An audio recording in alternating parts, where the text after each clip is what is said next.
আচ্ছা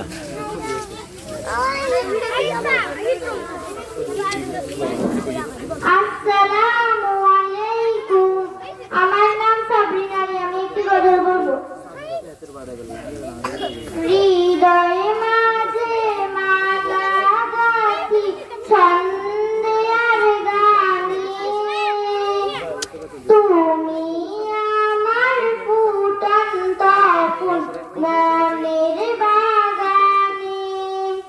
হৃদয়ে মাঝে মালা গাঁথি ছন্দে আর গানে, তুমি আমার ফুটন্ত ফুল মনের বাগানে। তুমি যে প্রিয় নবী, তুমি যে প্রিয় নবী, তুমি যে ধ্যানের ছবি, তোমাকে নিয়ে আমি ভাবি প্রতিটি ক্ষণে। হৃদয়